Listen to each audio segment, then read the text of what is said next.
Hello everyone. आज गेलेलो होतो आम्ही DIYमध्ये. DIYमध्ये गेल्यानंतर इतक्या छान छान वस्तू बघून प्रत्येक गोष्टी घ्यायची इच्छा होते. इतक्या साऱ्या वस्तू डोळ्यासमोर दिसत असताना तिने जर काही घेऊन नाही मागितलं असं तर कधी होऊच नाही शकत. तिची शोधाशोध चालू होती की मला काय पाहिजे, माझं कुठे आहे म्हणून. नीराच्या पप्पाला पण काही गोष्टी घ्यायच्या होत्या, 1-2 वस्तू ज्या की त्यांनी घेतलेल्या.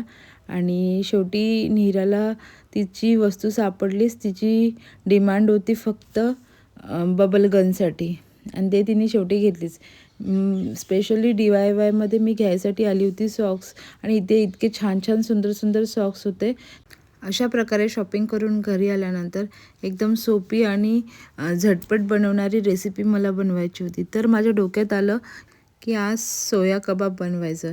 सोया कबाब हे एकदम क्रिस्पी आणि हेल्दी डाएट रेसिपी आहे, आणि ज्याला चटपटीत खाण्याची जर इच्छा होत असेल तर तुम्ही कमी टाईममध्ये सोया कबाब हे बनवू शकता. इथे मी सोयाबीनच्या वड्या भिजवत घातलेल्या होत्या.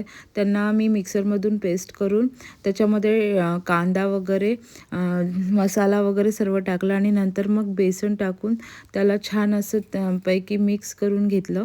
ज्याला कुणाला हाय प्रोटीन डाएट फॉलो करायचं असेल तर त्याने अशी छान क्रिस्पी रेसिपी ट्राय करू शकता, कारण की सोयाबीनमध्ये खूप जास्त प्रोटीन्स असतात.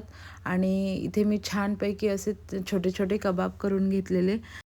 यामध्ये तुम्ही तांदळाचं पीठ पण टाकू शकता ऑप्शनमध्ये, पण यामध्ये मी बेसन टाकलं होतं. बेसनामुळे थोडा क्रिस्पीपणा जास्त येतो आणि चव पण छान लागते.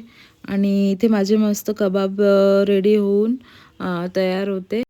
असं काही बनवलं की मुलांना काही हेल्दी पण जातं आणि ते छान पद्धतीने खातात पण. चला तर मग भेटूया नेक्स्ट मिनी व्लॉगमध्ये. बाय.